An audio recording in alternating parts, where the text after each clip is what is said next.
Olha, quero já aqui, antes de tudo e de antemão, agradecer o seu aceite. A gente está aí há umas 2 semanas tentando marcar e quero dizer para todos que a Marta sempre foi muito solícita, disponível para marcar e tal. A gente sabe que o jornalismo tem trabalhado mais do que nunca nesses últimos tempos aí. Um dos serviços essenciais, ainda mais em contexto aí de pandemia. Então tem trabalhado mais do que nunca. Marta, salvo engano, não sei se eu fiz a minha pesquisa bem feita, a Marta cobre muita questão de economia, previdência e tudo mais. Eu fiz a pesquisa errada, foi a Marta errada que eu olhei. Está Não, certo? não, não, não. Você fez a pesquisa certinha. É, minha especialização é economia, só que agora, com a questão da pandemia, eu tenho feito a parte de política, né? Sim, sim. Porque a pandemia não é só a doença, tem muito mais coisas envolvidas nisso, né? Sim. Aí eu estou fazendo a parte política, pulo também, às vezes, para a economia, a gente vai se acertando. Mas são as duas pautas principais, né? Assim, é política e economia, né? Assim, Sim, são. as grandes searas do jornalismo são essas duas, né? Sim, sim, sim. Há quanto tempo? Você está há mais de 20 anos, né, atuando como jornalista, não é? Mais de 20 anos. Mais de 20 anos. Eu fui do extinto Jornal do Comércio, Uhum. Última Hora, Sim. Caramba. pois é, Tribuna da Imprensa. Isso é um tema que eu acho que eu gostaria de trazer para nosso debate, assim, que é a questão da mudança midiática, né? Qual é o sistema de financiamento para aquele tipo de modelo editorial e de mídia? Como esse modelo de consumo mudou? Isso impactou o tipo de financiamento para os veículos? Enfim, impactando inclusive em demissões, em tudo mais, para a própria Sim. carreira, né? Para o próprio fazer jornalístico. Mas eu queria começar, Marta, se você me permite, e aí, por favor, você também trabalha com licenciaturas e, enfim, me interrompa, se interponha, por gentileza, fazendo um breve assim, apanhado da questão da imprensa e como ela surge, desde lá do óbvio de Gutenberg, a questão da invenção da Uhum. tipografia, né, dos tipos móveis. Mas, assim, é bom para você que está nos ouvindo, lembrando que a live vai estar disponível depois no IGTV, depois também eu mando para você, Marta, para você ter de Ah, arquivo e tá tal. ótimo. Tem uma questão muito importante assim com relação à imprensa que acho que um dos grandes marcos da imprensa é a questão de Lutero e as teses de Lutero que ele vai lá e marca na porta da igreja, se contrapondo a um poder estabelecido. Me parece que esse é um dos grandes marcos assim da questão da informação, da transparência e do papel do crítico, né? Então, um dos grandes marcos, assim, não exatamente da imprensa, mas da questão da informação, tem essa relação com a igreja como centro de poder. E depois vem com a questão do monopólio, ou da quebra desse monopólio com o protestantismo, né, da missa não ser mais rezada em latim, você ter várias interpretações possíveis da Bíblia. Isso tudo que eu estou dizendo vai ter impacto depois no que a gente vai analisar com relação ao discurso religioso, eventualmente, num contexto ou num cenário político, né? Como tem essa livre interpretação No estado que iniciada deveria lá. ser laico, né?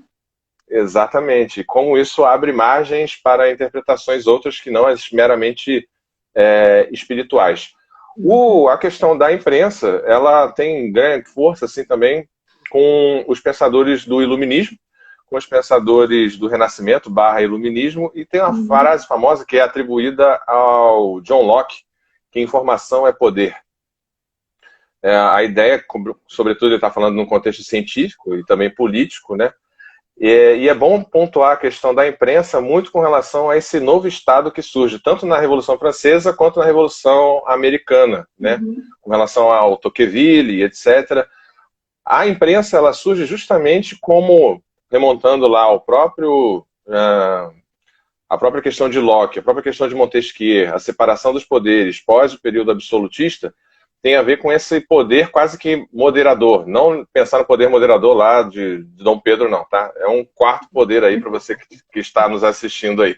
Entre o legislativo, o executivo e o judiciário, você teria é esse poder da imprensa como um poder quase que de fiscalização, um poder que tem a ver geralmente com a iniciativa privada, deveria ter, com um indivíduo liberal que quer fiscalizar, que quer participar, e tem a ver, sobretudo, com essa transparência. Então, quando se fala de imprensa livre, não é só uma questão de você ter uma imprensa livre das amarras econômicas, dentre outras questões.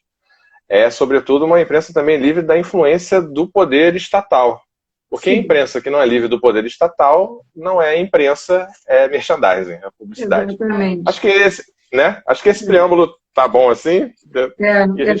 Mesmo. E lembrando que sem imprensa não há democracia.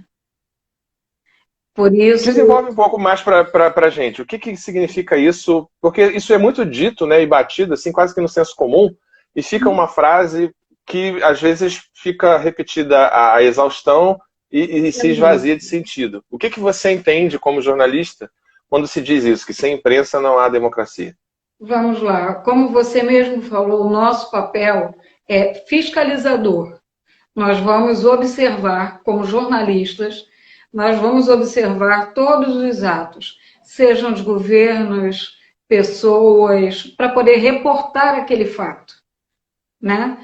Na conjuntura que nós vivemos hoje em dia, além da gente observar o fato, a gente tem que ter documentos que provem aquilo, porque a gente não vai simplesmente passar uma notícia adiante, porque senão não seria jornalismo, seria fofoca, ou então, como tem visto muito por aí, fake news. Né? Então, o que acontece? A imprensa, ela é a fiscalizadora de todos os atos do governo federal, do judiciário, do Ministério Público, porque nós olhamos tudo o que está acontecendo e pesquisamos muito, ao contrário do que as pessoas acham que não. Nós pesquisamos muito, nós estamos em constante aprendizado e atualização para poder, né, passar para o leitor, né, seja ele do impresso, que ainda existe, sobrevive, como do online, passar para ele o que está acontecendo naquele governo, o que aquele governo está fazendo e até que ponto aquilo pode te atingir, né? Na época da ditadura militar, por exemplo, uma das primeiras coisas, quando se decretou lá fechamento do Congresso, que são os representantes do povo, né? Fechamento do Congresso, houve cerceamento da imprensa, a imprensa, muitos foram caçados, exilados, mortos, né? Nós temos o Herzog e tantos outros que se opuseram ao regime militar. Então, a partir do momento que a gente vê ascender no Brasil uma classe de pessoas que defende, são os negacionistas, né? Eles defendem o fim do Supremo, eles defendem o fim da Câmara, eles defendem a prisão dos ministros do STF, que é a corte máxima do país, eles negam a existência de uma pandemia que já matou mais de 23 mil brasileiros. Quando a gente vê a ascensão desse tipo de pessoa, é preocupante, porque uma das primeiras coisas que quando essas classes ascendem ao poder é calar a imprensa. Calando a imprensa, o cidadão comum não vai ter informação nenhuma. Então, ele não vai poder opinar sobre nada, ele não vai poder saber o que está acontecendo. Então, é por isso que a gente fala que sem imprensa livre não há democracia. Porque como é que a pessoa vai saber o que está acontecendo? Vai saber pelos órgãos governamentais? Eles vão escrever o que eles quiserem. Sim. Entendeu? Eu queria trazer uma questão, Marta, que é uma questão assim, eu vou às vezes tentar fazer de advogado do diabo, tá? E se você ainda não entendeu a ideia dessa live, você que está nos assistindo, essa live é crítica ao governo atual, como deve ser, eventualmente, acredito eu, o jornalismo em todo momento. Todo momento, o jornalismo deve ser crítico ao poder. Mas, sobretudo nesse contexto, a gente tem um cenário de acirramento de oposição com relação à imprensa livre e à imprensa que faz oposição. Essa imprensa geralmente ela é taxada de comunista e esses nomes aí de esquizofrenia paranoide que aparecem por aí. Mas, Marta, eu queria te fazer uma pergunta que é a seguinte: não existe nenhum tipo de ditadura, regime totalitarista e tal, sem pelo menos dois apoios, que são apoios de camadas da população, vou até colocar três, né? Camadas da população, empresariado, certo? Parte do empresariado, e você já anteveu a minha pergunta, apoio da imprensa. Não houve ditadura no Brasil se não houvesse apoio de setores ou de certos veículos de comunicação que surgiram durante a ditadura, como foi o caso do Globo e tantos outros. E aqui não estou demonizando o Grupo Globo, é tudo sempre uma oportunidade, como por exemplo a Covid é uma oportunidade para fraudar licitações, assim como qualquer chuva na região serrana. Decretou estado de calamidade, é oportunidade para fraudar licitações. Não estou minimizando nada, só estou dizendo que não há um contexto de ascensão de totalitarismo, de repressão das liberdades, que não tenha como mola ou peça fundamental a questão comunicacional. Dentro dessa perspectiva, eu te pergunto, Marta, qual é o papel, ou qual foi o papel da imprensa nossa, da imprensa brasileira, para a gente chegar onde chegou? O que a imprensa fez, ou qual papel que a imprensa ou papou mosca, ou de fato concorreu para isso, para a gente chegar em um período do bolsolavismo. Eu falo bolsolavismo porque eu acho importante a figura do Olavo de Carvalho, então eu falo bolsolavismo, tá? Por isso que eu estou dizendo assim. Mas qual que você acha que é o papel da imprensa para concorrer para esse período que a gente está, para esse governo que a gente chegou?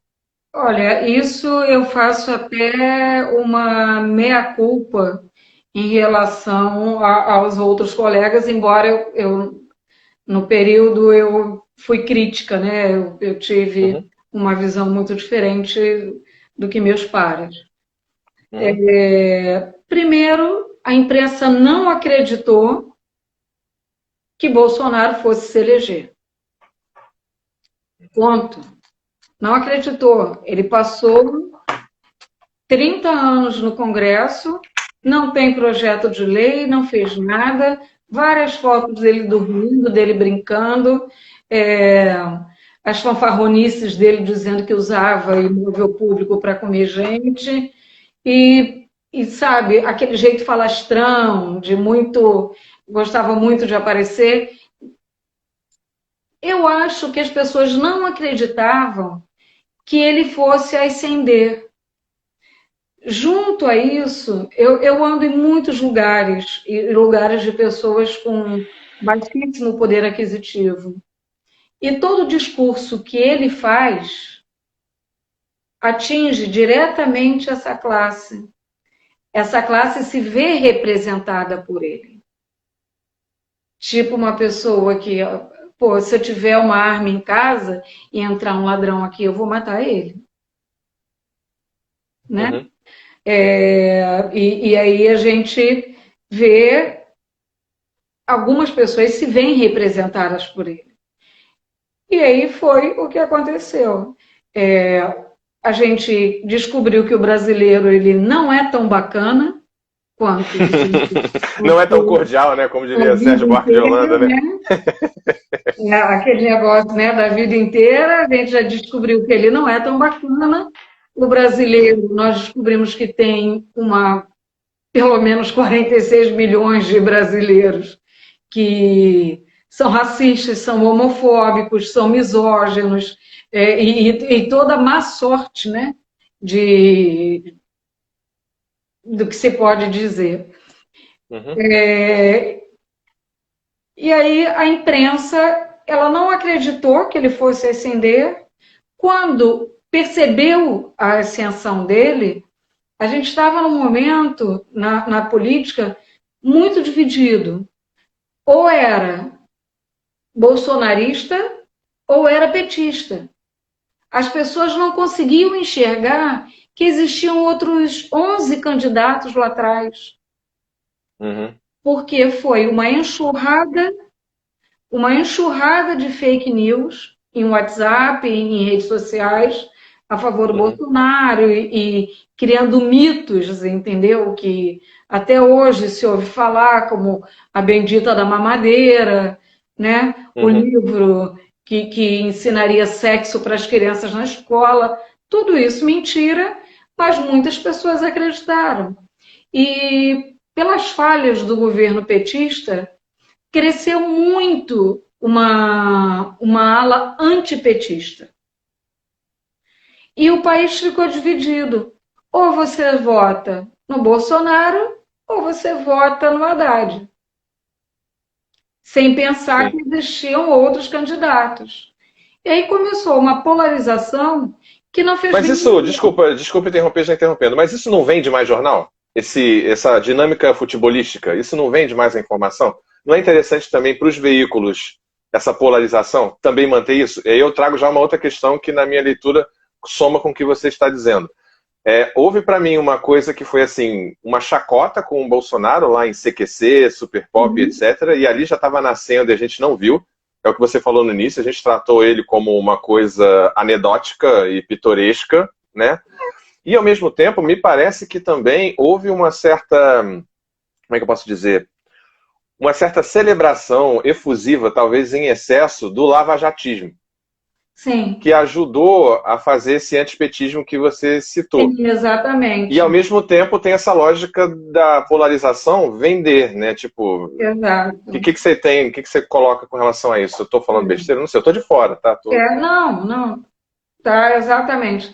O que acontece? Quando o leitor passa numa banca de jornal, ele vai direto na manchete. Se a manchete for boazinha, ela não vai vender o jornal. A não ser que diga que ele vai receber um dinheiro. Ponto. Né? Quando veio essa disputa, a disputa da eleição, criou-se realmente aquele embate. Né? E isso movimentou toda a mídia e tudo mais. Só que, justamente por não acreditarem que ele ganharia a eleição, as pessoas não deram os devidos alertas. A imprensa não deu os devidos alertas. Você acha que a imprensa agora, dando um pouco de salto, você acha que a imprensa agora, hoje, por exemplo, com a questão, indo para essa semana, né, para anteontem, né, a questão lá para quem não viu, teve um incidente lá no cercadinho, né, chamado cercadinho da presidência, que, pasme, o presidente supostamente tem um porta-voz, mas sumiu de uns meses para cá, ele não usa mais o porta-voz, faz lá a sua manifestação para sua claque, né, para os seus fãs, os apoiadores e tal.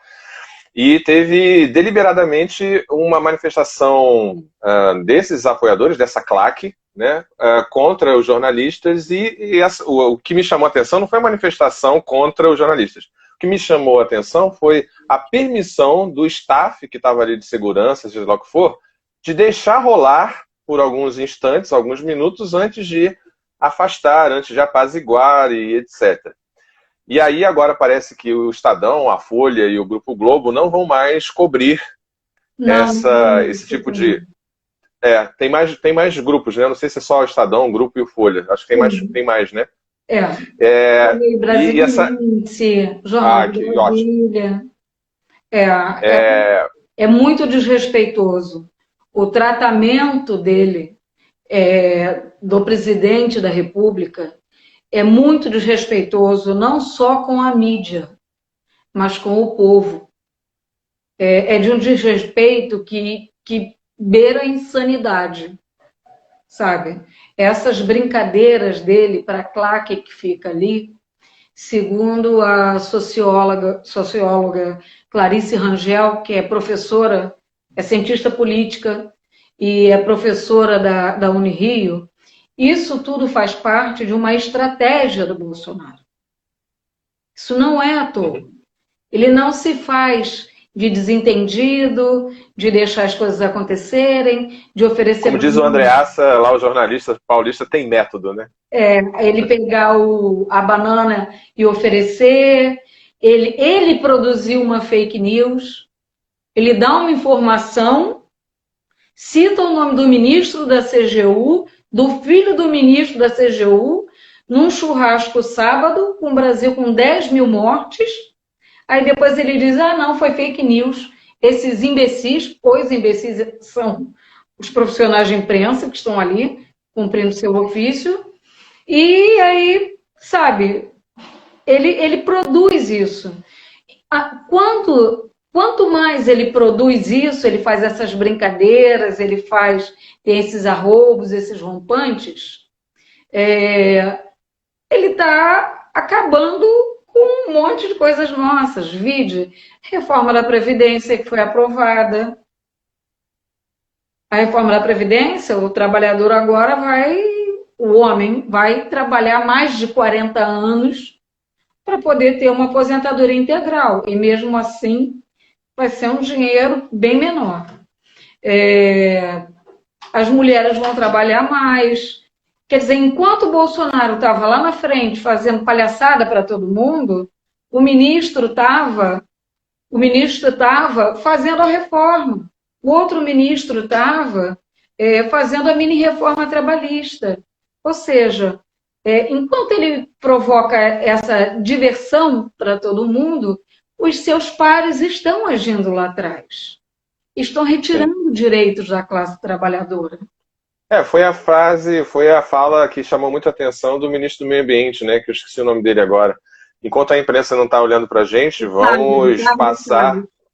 O Salles, exatamente. Vamos passar de boiada as questões ambientais e tudo mais. Você acha, Marta, que demorou um pouco, remontando um pouco aquela imagem clássica dos jornalistas baixando as câmeras, acho que é com Geisel, não sei se é com Geisel, deixando as câmeras no chão, uma foto clássica, né, que deve ser até dada na graduação de jornalismo, né? Você acha que demorou um pouco para a imprensa baixar as câmeras? Eu vejo esse movimento de sair do cercadinho como movimento de baixar a câmera. Tipo, olha só, não vou mais fazer parte disso aqui. Demorou ou você acha? O que você acha? Eu acho que demorou. Eu acho que demorou. Eu acho que as pessoas têm que ter um pouco mais de consciência, sabe? E a gente vai ficar ali na frente fazendo o quê, Tiago? A gente vai dar o quê? Palco para ele, porque é isso que ele quer. Palco. Ele quer estar ali. Ele quer fazer brincadeira, ele quer fazer um monte de coisa. Reforma trabalhista passou, um monte de coisa passou. A cloroquina, que tanto é defendida por ele, é produzida pelo Exército. Ele continua provocando aglomerações, continua fazendo tudo o que ele quer. Isso que é preocupante. Nós não somos representados. Nós não temos um representante à altura do cargo que ele ocupa. Cada vez que ele aparece, a vontade que me dá é escrever, sabe, tudo que vem na cabeça. Impropérios. Mas não posso, porque existe uma ética no jornalismo, a gente não pode fazer algumas coisas. Né? Ele aparece, ele está sempre brincando, sempre desrespeitando. Ele desrespeita todos, sabe? Enfim. E você acha que, com essa... Por exemplo, teve aqui uma pergunta, acho que foi do Renan, se não me engano, colocou uma pergunta aqui, que sair do cercadinho, por exemplo, parar de cobrir, não seria negar o direito de informação ao indivíduo? Eu suponho uma resposta, mas queria que você respondesse. Sair de lá é deixar ele sozinho, monopolizando a informação? Como é que você vê isso? Como é que você responderia essa questão? Renan, se ele desse realmente informação, seria excelente. Mas ele não dá informação. Ele, por diversas vezes, ele prometeu uma coisa ali para aquela claque de manhã. Os jornalistas publicaram, à noite, o ministro Guedes desmentiu aquilo. É o próprio churrasco também, né? Que aconteceu também, foi ali também. Churrasco, que ele depois virou e disse que era fake news. Mas peraí, fake news como? Ah, porque os imbecis que estavam ali acreditaram que eu faria um churrasco. Mas ele não fez o churrasco. Ele não fez o churrasco. Ele citou o nome de ministro da CGU, filho do ministro, que é menor de idade, né? Isso é crime de responsabilidade, isso não pode acontecer. A pessoa é menor. Uhum. E foi andar de jet ski no Paraná. Sabe? Ele, na verdade, Renan, o fato dos jornalistas não estarem ali não vai fazer tanta diferença, porque ele não informa, ele desinforma. Ele desinforma. E até porque ele não tem formação nenhuma. Ele não tem formação cultural. Você não precisa ter uma graduação. Você precisa ter uma cultura. A cultura dele é a cultura armamentista, é a cultura da destruição. E agora os eleitores dele estão vendo que a cultura dele é do toma lá da cá. Porque ele está fazendo uma troca enorme com o Centrão, porque tem 36 processos de impeachment contra ele no Congresso. E a pilha só aumenta, né? E a pilha só aumenta. E aí, depois da reunião do dia 22 de abril, aumentou mais ainda. Porque as pessoas veem... Quem tem um pouco de conhecimento vê que aquilo ali foi uma baixaria só. Outras pessoas acham aquilo normal. Você, acho que, não sei se foi até o Luiz Fernando, acho que foi o Luiz Fernando, porque tá com o nome uma sigla diferente, eu acho que é o Luiz Fernando pela foto, a foto dele na piscina. Ele fez uma pergunta que é a seguinte, eu acho que vai nessa perspectiva ainda lá da questão do cercadinho. Como a gente estava falando, né, tem método, né? Não por acaso ele aposentou o seu porta-voz e partiu para essa comunicação direta. É bom a gente frisar aqui e pontuar que a estratégia de comunicacional do Trump e do Bolsonaro e do primeiro-ministro britânico, inglês, esqueci o nome dele agora, esqueci o nome dele. Boris Johnson. Boris Johnson, obrigado. É a mesma, né, com a questão do Steve Bannon e tudo mais, essa comunicação mais direta, essa comunicação via Twitter, pulando os meios de comunicação formais e oficiais. Você acha que Você acha que essa saída também, e essa parada de cobertura da mídia, foi o que o Luiz Fernando perguntou, você acha que isso ajuda a fazer o que talvez se pretenda, que é fazer a bolha bolsonarista aumentar e o isolamento do seu eleitorado ficar maior? Ou seja, com essa não cobertura da imprensa, daquele específico momento ali, você acha que a bolha bolsonarista e a base bolsonarista, que oscila ali entre 27% e 30%, fica nessa flutuação, você acha que isso recrudesce a base ou não, que não impacta? Olha, pode ter algum impacto.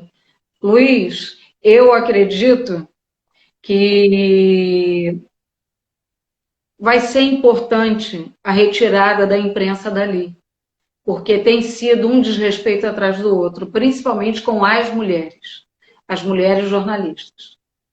Há 2 semanas, um fotojornalista do Estadão foi agredido. Ali. No domingo foi uma jornalista com a bandeira, né? Tomou uma bandeirada na cabeça. Exato. No domingo. Aí disse que foi desculpa. Quer dizer, todo domingo está havendo manifestação antidemocrática.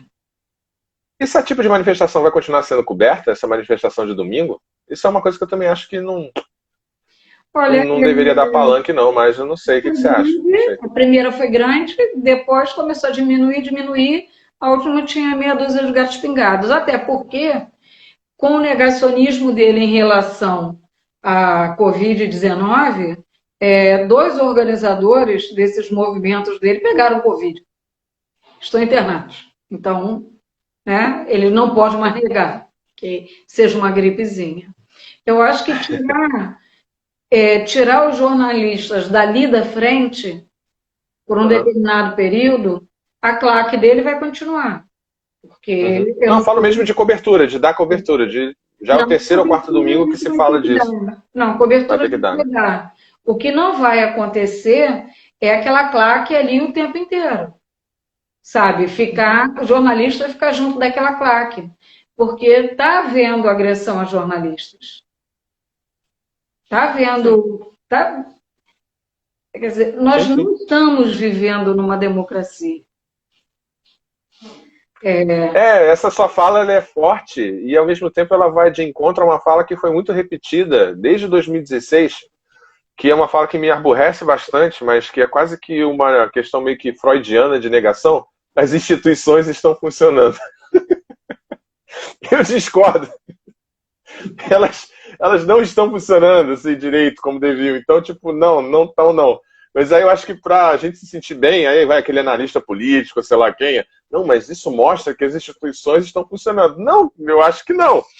Mas, enfim, o que você quer dizer quando você diz assim que nós não estamos em uma democracia? O que você entende que seja um patamar ou um atributo, uma característica importante dessa questão assim de, daqui para lá já não foi, já não é mais? Segurar informação a respeito de ações do Ministério da Saúde em meio à pandemia do coronavírus. Como assim? Seja mais específico. Vamos lá.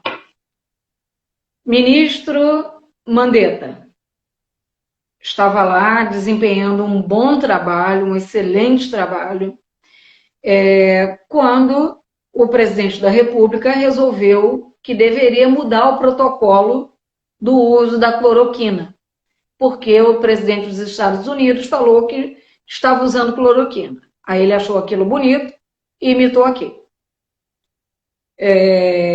Veio a público falar que o Exército iria produzir milhões em cloroquina. Dinheiro para chuchu. Aí o Mandetta falou para ele, não é comprovadamente, não é cientificamente comprovada a eficácia da cloroquina. Somente em alguns casos, e são poucos casos, ela apresentou um bom resultado.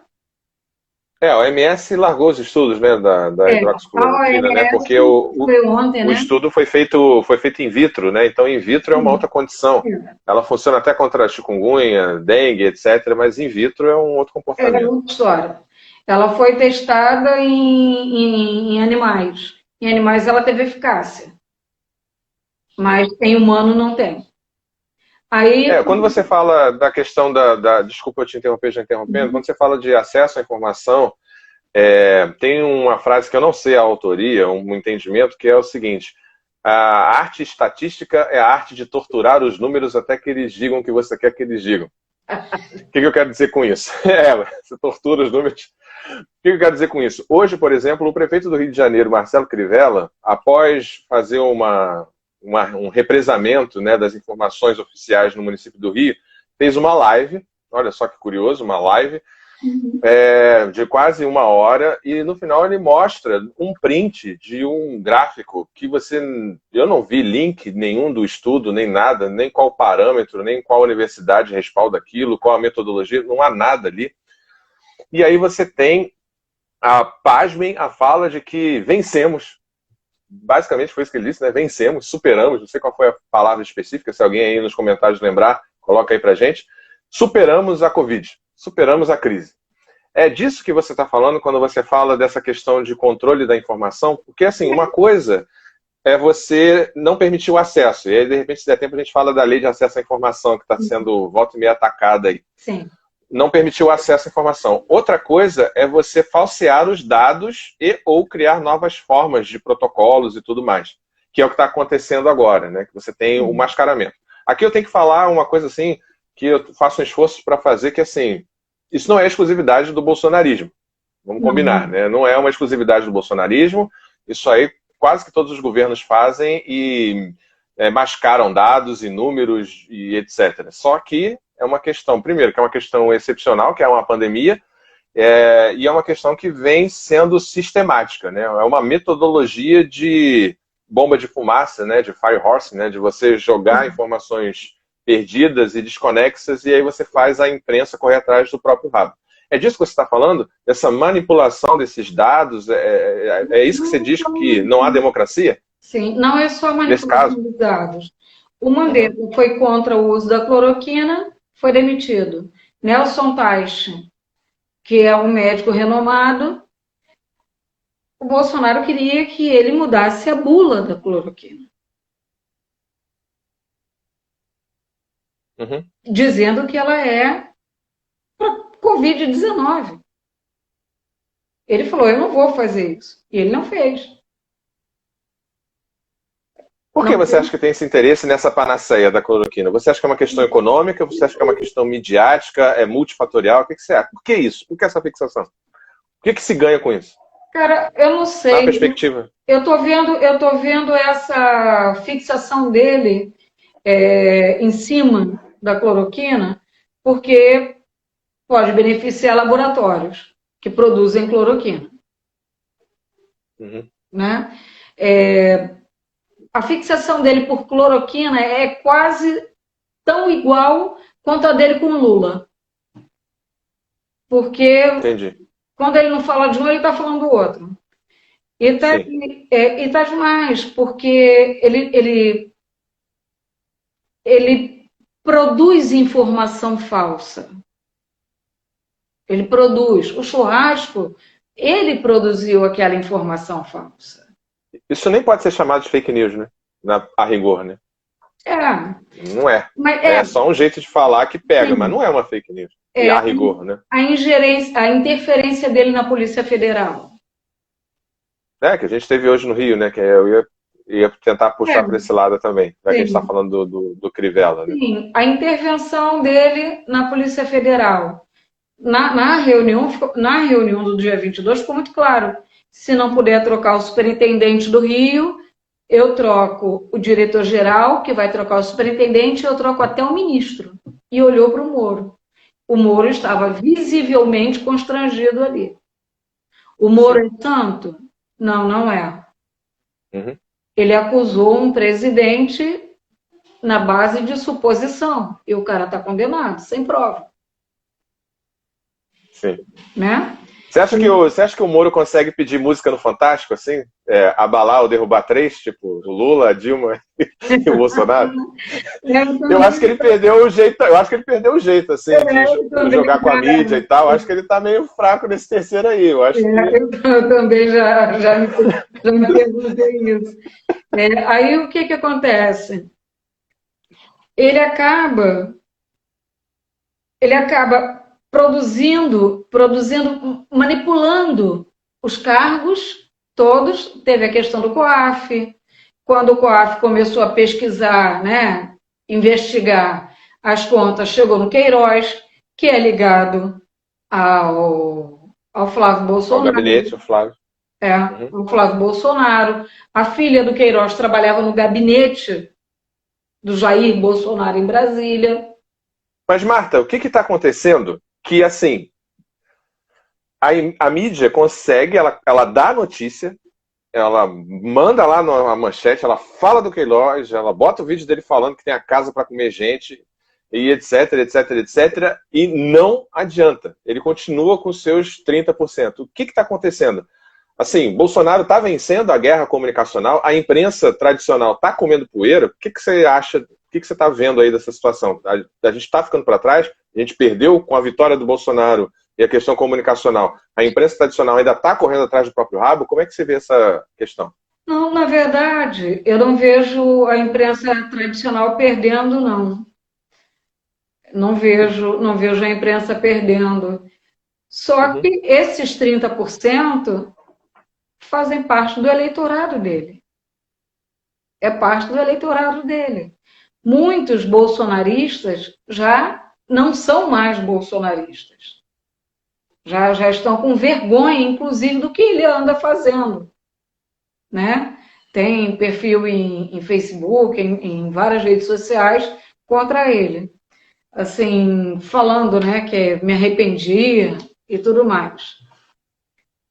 O grande problema que eu vejo hoje, e é uma questão mundial, começou com Trump, né, e foi se estendendo, que chegou no Bolsonaro são as fake news via WhatsApp. Eles produzem informação falsa, mandam por WhatsApp, né? Essas empresas aí que estão sendo investigadas na CPI das fake news, mandam essas informações, publicam trechos de lei picotado no Twitter, dizendo que o ministro do Supremo Tribunal cometeu abuso de autoridade, né? Ontem ele publicou dizendo que o ministro do Supremo cometeu abuso de autoridade ao pedir o celular dele. Mas hoje ele pede. Mas hoje a Polícia Federal entrou na casa do governador e levou o celular dele. E da esposa também, salvo engano. E da esposa. Quer dizer, a lei que vale para ele não é a lei que vale para o outro. Ele mudou o COAF para proteger o filho, ele mudou a Polícia Federal para proteger os filhos e 19 parentes e pessoas ligadas a ele. Não tem só esses filhos. São 19... E quem aparelhou o Estado foi o PT, hein? Olha que beleza. Pois é, são 19 pessoas. E ele abriu o cofre, está abrindo pastas em ministério e já ameaçou os ministros que quem não aceitar o pessoal do Centrão, que ele tanto disse que não ia fazer o toma lá da cá, o ministro que não aceitar, aquele político lá, vai ser demitido, exonerado. Hoje teve a reunião, né, com o Centrão para oficializar o casamento. São 190 votos, né? 190 indivíduos, né? Sim. Ele precisa ali na cerca de 250, né? Uma base ali. Para evitar que o Maia coloque, aceite alguma denúncia de CPI. Só que tem denúncia de CPI, tem denúncia contra ele já no Supremo. Sim. Aí, se o Supremo mandar, a coisa já muda de figura. O Maia já Você acha que é o Supremo que vai ser o fiel da balança? Assim, você vê espaço para o Maia e tal? Eu não vejo muita perspectiva para o Senado resolver alguma coisa, não, mas enfim. Na verdade, o Senado ele é bem dividido. Ele é bem dividido, está bem fragmentado. Na Câmara, é preciso que a oposição construa uma unidade com aquelas pessoas que se decepcionaram com o Bolsonaro, que acreditaram nas coisas que ele prometeu e que ele não cumpriu. Né? Vai ser isso que tem que acontecer. Passados o primeiro caso de coronavírus, isso pode ser até um motivo para que as pessoas acordem. Passaram quase 3 meses do primeiro caso, ele ainda não assinou a liberação de recursos para estados e municípios. As pessoas estão morrendo por falta de respirador. Não sabia disso, não. Sabia, não. Por falta de respirador. O Estado está quebrado. O Rio de Janeiro está numa crise financeira desde que Cabral saiu. Está numa crise financeira terrível. Até hoje, ele não assinou a liberação de recursos para os estados e municípios. E as pessoas estão morrendo. Isso faz parte de uma chantagem econômica com relação, por exemplo, a flexibilizar quarentena, isolamento, esse tipo de coisa? É um jeito de forçar governadores e prefeitos a agirem como ele quer, ou é só uma questão mesmo econômica e Paulo Guedes segurando o dinheiro e pronto, só isso? Não é. Não é porque o Ministério da Economia mandou produzir moeda. Nós podemos emitir moeda. O Brasil, o governo pode injetar dinheiro na economia produzindo papel moeda. Eu vejo como chantagem. Primeiro porque ele quer tudo aberto. Né? Sim. Ele quer tudo aberto, quer tudo funcionando, etc. Uma das primeiras medidas que ele tomou foi a de beneficiar empregadores, né, com isenção de alguns impostos, postergação de dívida, etc., para que eles pudessem passar pela pandemia. Nesse documento dele, nessa medida provisória dele, que agora eu não lembro o número, não tinha garantia de emprego ali. Não estava escrito garantia de emprego. A contrapartida, né? Entendi. Não tinha contrapartida. Então, o que acontece? Os empresários conseguiram postergar fundos de garantia, imposto, etc., etc., e demitiram os funcionários. Aí ele queria dar um auxílio emergencial de R$200. R$200. Aí pressionaram, saiu por 600. O Trump, lá nos Estados Unidos, deu um auxílio emergencial de $2.000. Aqui, o governo não conseguiu dar um auxílio emergencial nem de um salário mínimo. E tem um monte de gente que não está conseguindo receber. E que ele diz que não tem direito a receber. As pessoas estão teve veto, né, em algumas categorias, né? Sim, teve um veto aos profissionais e tal. Exato. Queria voltar um pouco à questão da imprensa e falar de dois assuntos, assim, sobre a questão de lei de acesso à informação, que acho que a primeira tentativa oficial, assim, foi até no momento em que o Bolsonaro não estava no Brasil, foi o Mourão, que deu uma canetada lá com relação a restringir um pouco a lei de acesso à informação, e a questão do ranking no Brasil com relação à segurança para exercer atividade jornalística, né? Eu queria que você falasse para a gente um pouquinho, a gente está meio que se encaminhando para o final, o que é essa lei de acesso à informação e qual a importância dela para a atividade do jornalismo, por favor. A lei de acesso à informação é a transparência de todas as contas do governo, de todos os atos do governo, de tudo que o governo dá a canetada. Como é que funciona para o jornalismo? Ele tem que pedir, ligar, ele tem que mandar um e-mail? Como é que funciona isso na prática? Eu quero acesso a tal coisa. Antigamente a gente pedia, e ficaria, teoricamente, num portal chamado Portal da Transparência. Mas tem muita coisa que não está ali. Então,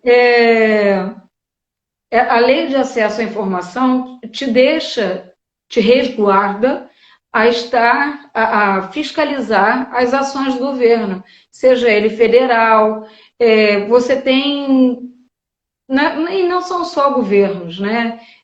Tem órgãos públicos, né? Órgãos federais, você tem acesso às informações. E com canetada isso fica um pouquinho mais difícil. Só te lembrar uma coisa, você perguntou se era chantagem, ele não liberar os recursos. Não liberar os recursos. 60 bilhões para um país do tamanho do Brasil, com 220 milhões de pessoas, é muito pouco. Ele poderia emitir mais. Ele poderia dar mais. Em relação a PIB, né? É pífio, né? Assim. É pífio. E ele não deu. Por coincidência, depois da visita do prefeito Marcelo Crivella a ele, de uma reunião, de um encontro deles, que eu não sei se foi virtual ou se foi pessoal, o Marcelo Crivella vem com essa história de dizer, né? De dizer que vencemos a Covid. É mentira. Isso é mentira. As pessoas têm que manter o isolamento social. As pessoas têm que usar máscara, têm que usar álcool gel, têm que ficar em casa. Quem não puder ficar em casa tem que se cuidar. Os números que nós temos, ele disse que colocaria 5 milhões de testes para testar o povo. Esses testes são mínimos. Não existe teste para todo mundo. Então, nós temos subnotificação. O governo está mentindo quando diz que a gente está vencendo a pandemia, quando minimiza a pandemia do coronavírus. Nós não temos teste, porque se nós tivéssemos teste, esse número, se todos fossem testados, você pega o número total, multiplica por 13. É o número de mortos e de infectados.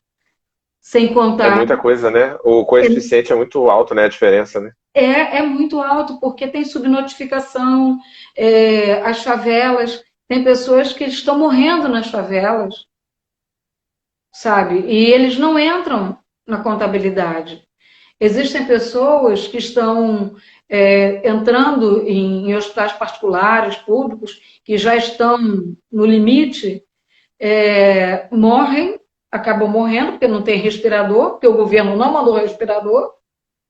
Ele mandou 90 só porque o Taixe veio ao Rio e foi pressionado a dar os respiradores e deu, tá? Mas 90 respiradores não é nada, não é nada. E, assim, o prefeito diz que vencemos a Covid. Não, nós não vencemos. Está havendo barganha.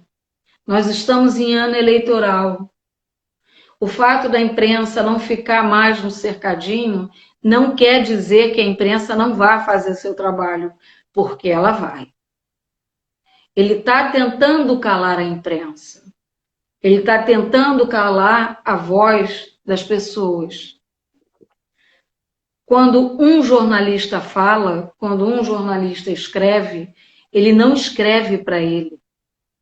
Ele representa milhares de pessoas que têm aquele pensamento. Porque tudo nosso é apurado, é checado, é tudo. Então, se ele pensa, se o Bolsonaro pensa que com a quantidade de generais que ele botou no governo, ele vai conseguir calar a imprensa, ele está errado. Porque nós somos a voz de vocês.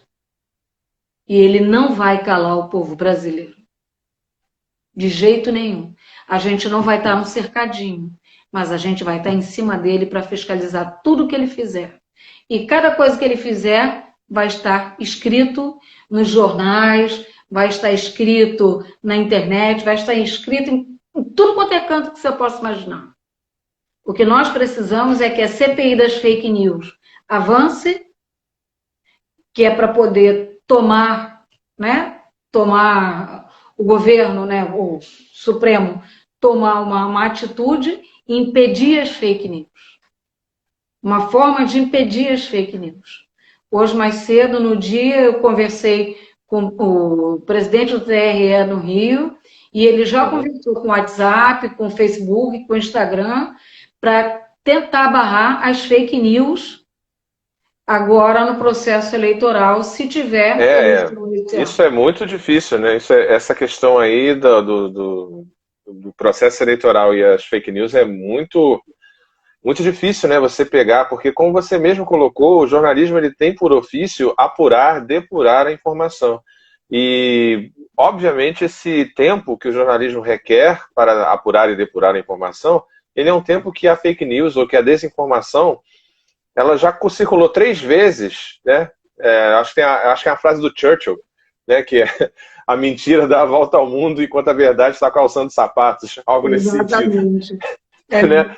É muito rápido, ainda mais como você disse, a questão do WhatsApp, né? Porque quando você tem uma plataforma tipo o Facebook ou o Instagram, você tem uma certa plataforma de uma abrangência mais pública. O WhatsApp tem um caráter mais privado, e você entrar ali para verificar o que está acontecendo é um pouco mais difícil, né, no sentido jurídico da coisa. Exato. E a questão eleitoral, da comunicação, eu acho, sinceramente, fazendo aqui uma doída, um reconhecimento doído, é muito bem feita a estratégia de comunicação e de marketing do bolsolavismo, ou do bolsonarismo, do Trump. O Steve Bannon é um gênio, desculpa, eu vou fazer o quê? Eles entenderam melhor do que a mídia tradicional e capturaram melhor os cyberespaços, a cybercultura, a instantaneidade e falar ao coração. O jornalismo, às vezes, parece que, numa perspectiva filosófica, né, tem um discurso que fala emoção, um discurso que fala razão. O jornalismo, por ser mais objetivo, ele fala a razão. E essa questão da fake news, dos memes e tudo mais, fala a paixão. É aquele impulso de você compartilhar, aquele impulso de você comentar E é difícil você segurar esse teu ímpeto, né, de dar o coraçãozinho, de dar o curtir ou de compartilhar. Eu faço o esforço de estar dentro da rede Bolsolavista lá, de me inscrever, de seguir e de interagir. E é sempre uma lógica da falsa dicotomia. Você está com o nosso presidente? Sim ou não? Bate palma. E aí você vê lá só coraçãozinho, bandeirinho, não sei o que lá. É um falso... Você não pode ser patriota e discordar do Bolsonaro ao mesmo tempo, porque aí dá um bug na cabeça da pessoa. Tipo, como assim? O que aconteceu? Você não votou um, você votou no outro. Né? Mas, Marta, eu queria agradecer você, antes que o Facebook, ou melhor, o Instagram, tudo bem que tudo é do Zuckerberg, né? O Facebook, o Instagram, o WhatsApp, antes que ele derrube a gente. Ótimo. Ele diminuiu as distâncias. Ah, que bom, eu fico feliz. Quero agradecer mais uma vez você pelo seu tempo, pela sua disposição de fazer esse bate-papo aqui. É rápido, né? Parece que vai dar para falar de um monte de coisa, mas nem dá, né? Muito obrigado pela sua participação. Se despeça. Ah, é bom, né? Se despeça do pessoal. Eu vou deixar essa live disponível tanto no IGTV quanto, se você permitir, Marta, lá no canal, no YouTube. Vou depois colocar as lives lá no YouTube para quem quiser assistir e tal. Mas se despede aí do pessoal, dá o seu último recado aí que a gente encerra antes que eles encerrem. Sim, vou dar um recado. A todos que estão ouvindo a gente, que estão seguindo a live, a minha preocupação é com a vida de vocês e, por favor, fique em casa. Se precisar trabalhar, se precisar ir à rua, tome as medidas necessárias de uso de máscara, álcool gel, evita a superfície, porque esse vírus ele ainda é desconhecido e ele fica em superfície por 4 dias. E quando chegar em casa da rua, tira o sapato, tira toda a roupa, bota para lavar, para evitar contaminação. Em relação ao WhatsApp, toda vez que você receber um link te direcionando a alguma coisa, se questione.